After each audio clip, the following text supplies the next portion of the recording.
Bonjour tout le monde, que la paix de Dieu soit avec votre esprit. Matthieu 3, verset 11.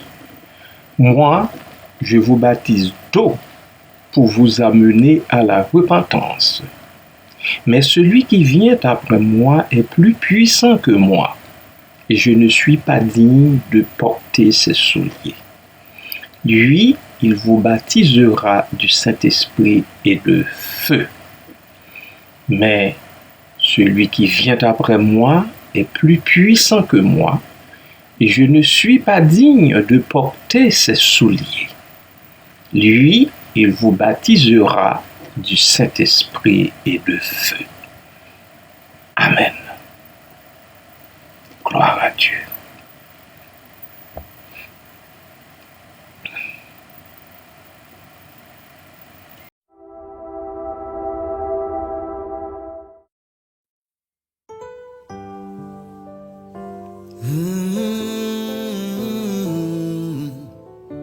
Yes. Abandonne ta vie, tes craintes et tes vœux à la grâce infinie du souverain des cieux, lui qui trace la route au monde comme au vent, conduira sans nul doute les pas de ses enfants. Qu'il soit ton espérance. Alléluia.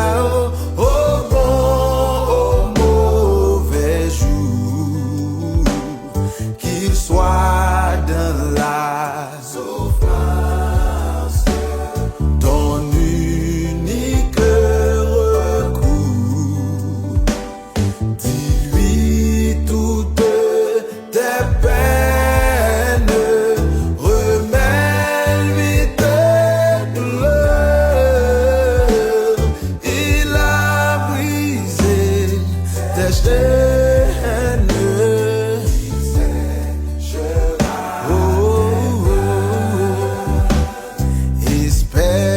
Âme angoissée, espère en ton sauveur.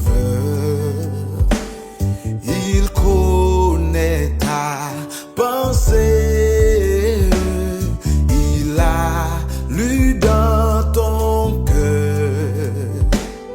Il est l'amour suprême.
Sans cesse le bonheur d'être à toi.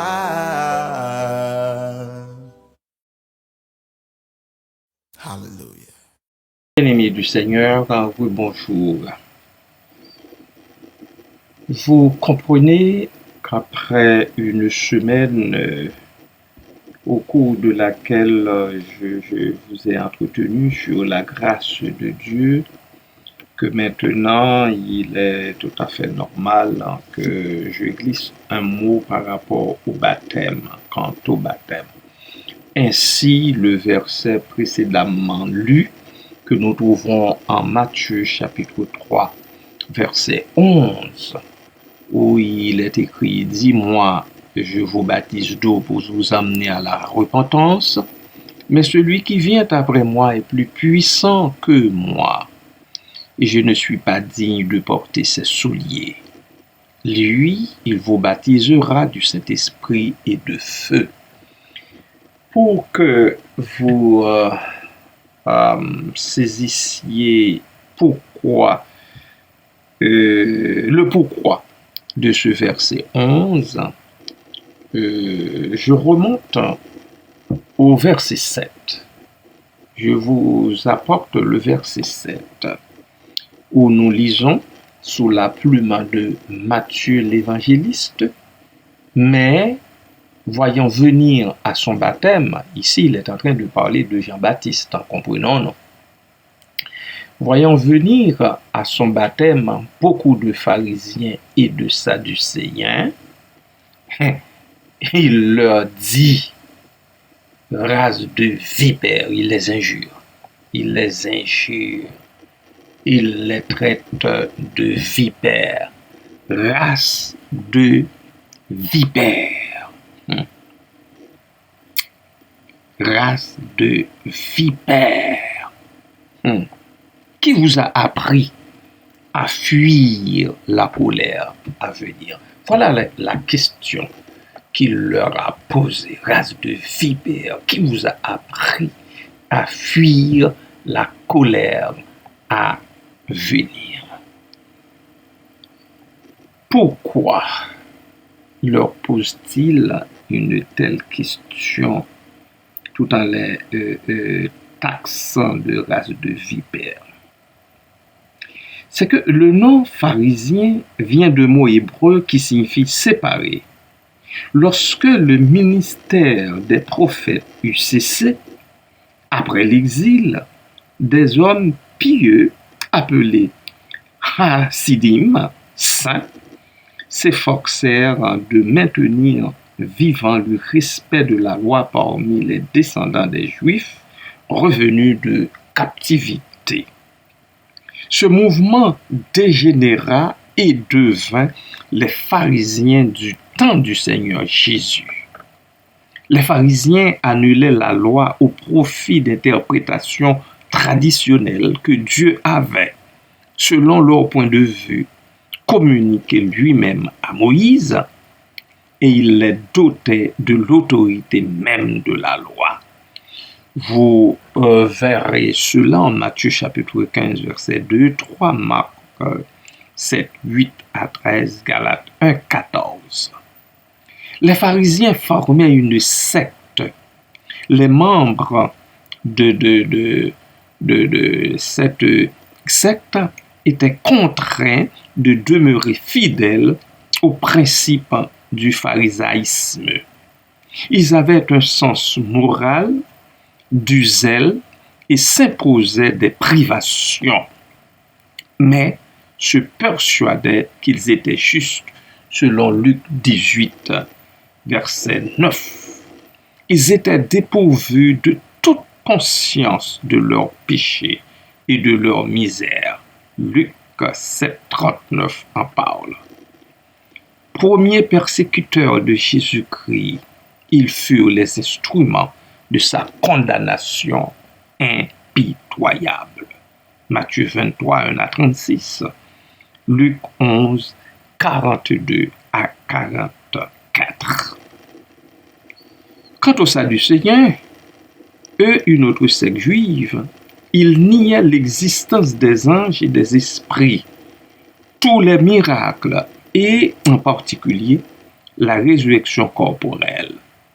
Ils étaient les rationalistes religieux de l'époque, solidement implantés tant au Sanhédrin que dans la sacrificature. Marc 12, 18 à 33 en parle d'autres textes. il n'avait pas de doctrine positive particulière, mais niait systématiquement toute intervention surnaturelle. Voilà en gros pourquoi Jean-Baptiste les a-t-il traités de race de vipères. Mais Jean-Baptiste dit au verset 11 qu'il n'est pas digne de porter les chaussures du Seigneur qui viendrait après lui. Et puis, il leur a dit aussi, c'est lui qui baptisera du Saint-Esprit et de feu. Le Seigneur Jésus seul est capable de baptiser les croyants, de baptiser ceux et celles qui viennent à lui du Saint-Esprit et aussi de feu. Quant à Jean-Baptiste et aux autres baptiseurs qui viendraient après lui, dont nous autres, eh bien, nous avons pour responsabilité d'administrer aux croyants le baptême d'eau. Seulement le baptême d'eau. Uniquement le baptême d'eau. Quant au baptême du Saint-Esprit et de feu, c'est la chose du Seigneur. Eh bien, c'est à lui de s'en occuper. Comprenez-vous cela? J'espère que vous le comprendrez. Et soyez en bénédiction. Amen.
Seigneur éternel, Dieu, trois fois saint, nous invoquons,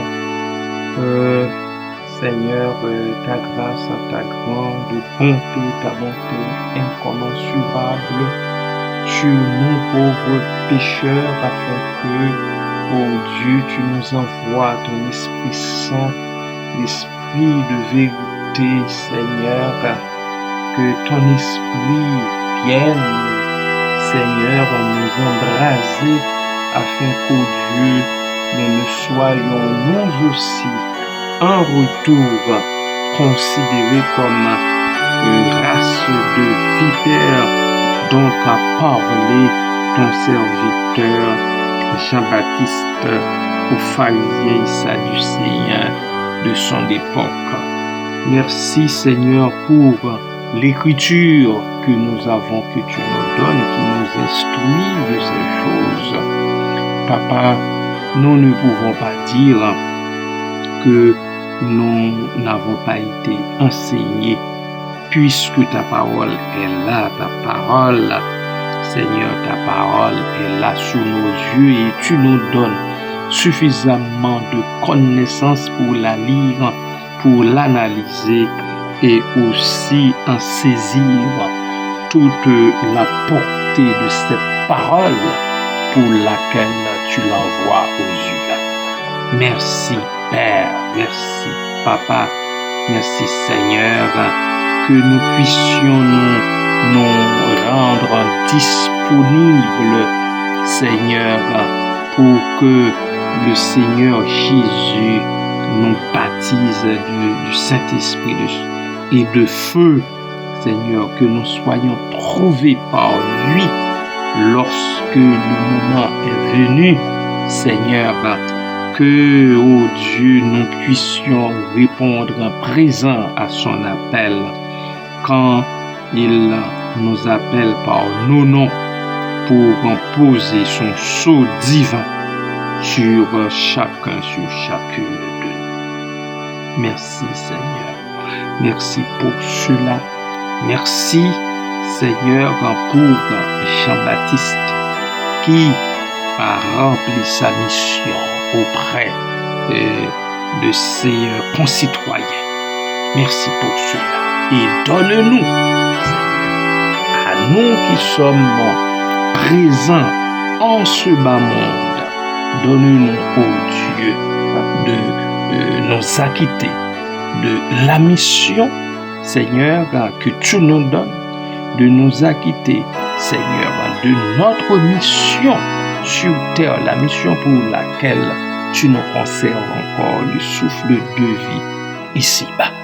Aide-nous, ô Dieu, aide-nous, ô Dieu, à remplir totalement notre mission, à ne pas, ô Dieu, garder cette parole pour nous-mêmes, pour faire entendre des fables aux gens, Seigneur, des choses qui plaisent à leurs oreilles, mais puissions-nous, ô Dieu, sous ton Esprit Saint, l'Esprit de vérité, leur parle comme tu veux que nous leur parlions. Merci Seigneur, merci Papa.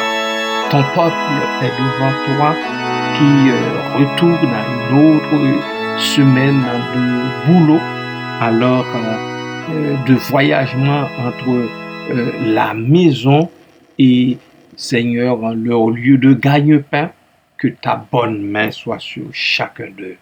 Puisses-tu leur faire grâce et miséricorde, ô Dieu. Papa, merci. Merci, Père. À toi, à Jésus-Christ, au Saint-Esprit, soit tout l'honneur et toute gloire au siècle des siècles. Amen. Amen.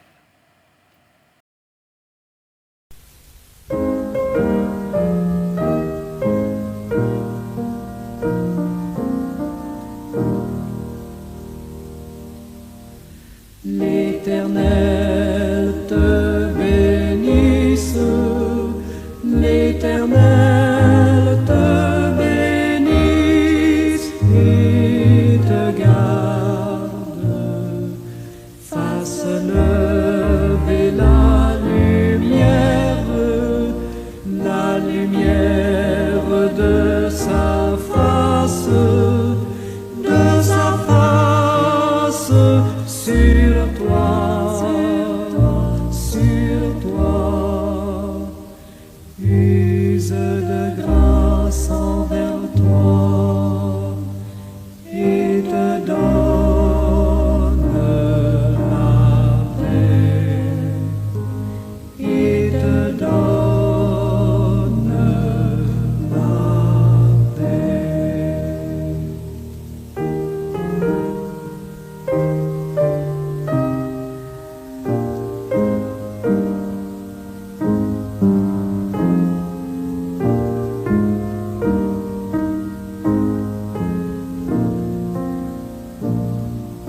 sa